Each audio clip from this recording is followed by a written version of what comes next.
The war between humans and the Valyrians had ended 5 years ago, but the scars remained deep on both sides. The stars that once burned bright between their worlds now felt colder, quieter, as if the universe itself mourned the loss of what could have been. Commander Elias Ward stood at the edge of the alien palace's terrace, his reflection faintly visible in the shimmering crystal walls. The capital city of Valyria glowed with blue and silver lights that rippled across the horizon. It was beautiful in a way that made him uneasy. He was a soldier who had spent half his life in battle against these very beings, yet now he was their guest, an ambassador of peace. Behind him, soft footsteps echoed. When he turned, the alien queen stood in the doorway. She was taller than him, her form graceful yet regal, her eyes glowing faintly with a deep emerald hue. Her face carried the weight of both loss and wisdom.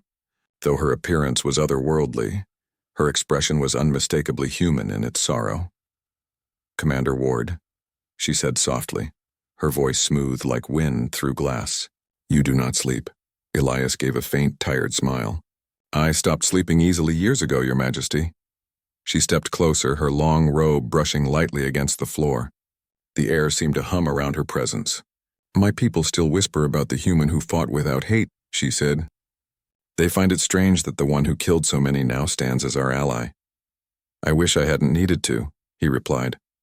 "But I did what soldiers do. I followed orders. I tried to protect my kind. And now you protect the fragile peace between us," she said, looking out toward the horizon. "My daughter. She is not like me. She does not understand humans the way I do, yet she insists that you are the bridge our worlds need." Elias frowned slightly. He had met the princess, young, fierce, and proud. Her name was Leora. She had been curious about everything human, our weapons, our art, even our flaws. She reminded him of a flame that burned too brightly, too fast. "She is strong," he said quietly, "and she'll make a good ruler one day." The queen smiled faintly, though her gaze seemed far away. "Strength is not enough. Rulers must understand what lies beneath the armor. They must see the heart." She turned to him then, and her expression softened in a way that unsettled him. "You have that gift, Commander. That is why she looks at you the way she does." Elias hesitated. "Your Majesty, she's young." "I'm not." The queen raised a hand gently, silencing him. "I know, you're too old for her, human. But my daughter expects you." Her tone was neither command nor request. It was a truth spoken softly, as if even the air dared not interrupt. Elias felt the weight of those words settle on him. "Expect me?" he asked, unsure if he understood her meaning. "She believes that your blood, your spirit, can save our kind," the queen whispered. "Our race is fading. The war damaged more than our cities. It changed us at the very core. Fewer of our kind are born each cycle. Our healers say it is as if our stars themselves have turned against us." Elias looked at her, realizing there was something more beneath her calm surface. "You think humans can fix that?" The queen's eyes shimmered with a strange light. "Your biology resists the decay that afflicts us. Your strength, your stubborn will to live, it burns brighter than any Valyrian spark. My daughter believes the answer lies between our species." He stepped back slightly, understanding the implication. "You mean, yes," she said quietly. "She believes that unity through blood, through bond, may heal what was broken. And she believes you are the one to begin it." Elias turned away, his thoughts racing. The idea felt impossible, even absurd. Yet when he thought of Leora's determined eyes, he knew she was capable of believing it with all her heart. "I'm no savior," he said finally. "I'm just a man trying to make peace." The queen's gaze softened again. "That is what makes you worthy. Only those who do not seek power are fit to hold it." He looked at her, seeing not the alien ruler who had once been his enemy, but a weary soul who carried the fate of her world in silence. "And you?" he asked. "What do you expect of me?" She walked closer, her presence filling the air with quiet strength.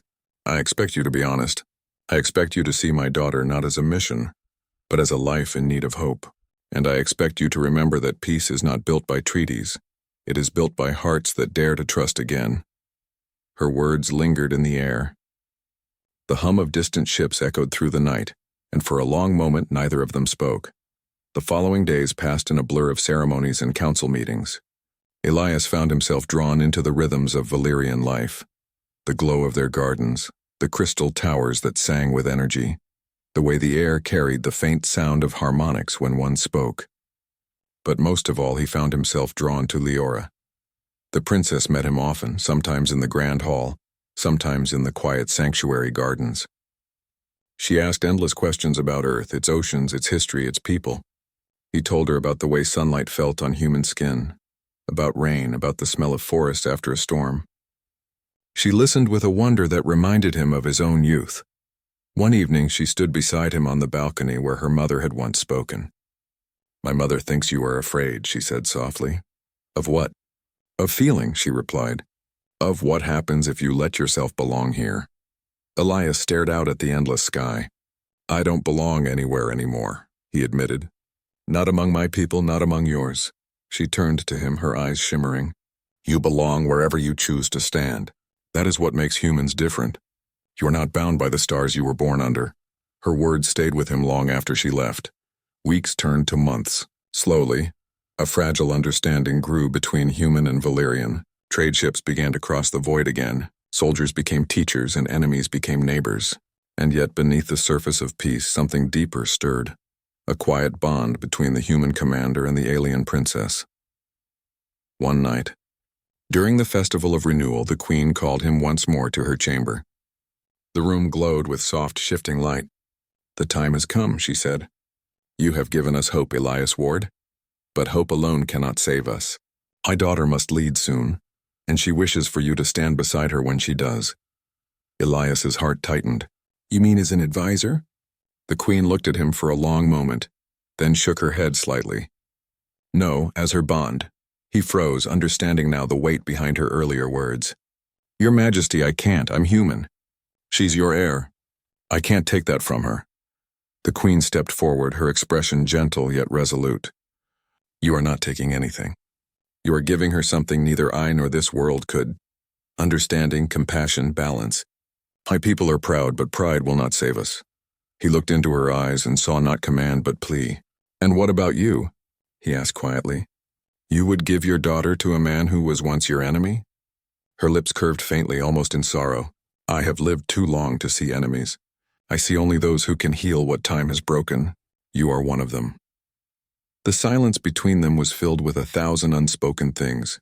The memory of war, the ache of loss, the fragile thread of new beginnings. Then, softly, she said again, "I'm too old for you, human, but my daughter expects you." Elias stood still, the meaning of her words settling over him like the first light of dawn. It was not an order. It was not even a request. It was a passing of hope from one generation to the next. When the coronation came weeks later, the great hall of Valyria was filled with light. Leora stood before her people, radiant in shimmering silver, her eyes searching the crowd until they found him. He stepped forward, his heart steady, his mind clear. As the ceremony ended, the queen looked on from her throne, her face calm, her eyes proud. The crowd cheered for unity, for renewal, for peace. And as Elias stood beside the new queen, he felt something awaken in him, a quiet certainty that perhaps humanity's greatest gift was not its strength, but its ability to heal even the wounds written among the stars. That night, under twin moons, he stood once more on the palace terrace. The queen joined him one last time, her presence softer now, her reign almost at its end. "You have done more than you know," she said. "My people will live. My daughter will lead. And you, Elias Ward, have shown us that humanity is more than survival. It is compassion." He bowed his head slightly. "I only did what was right." She smiled, the faintest trace of warmth in her eyes. "And that, human, is what makes your kind worthy of the stars." The wind carried her words into the night, blending with the quiet hum of a world reborn. And for the first time in many years, Elias looked to the sky not as a soldier, but as a man who believed that peace, fragile as it was, might truly endure.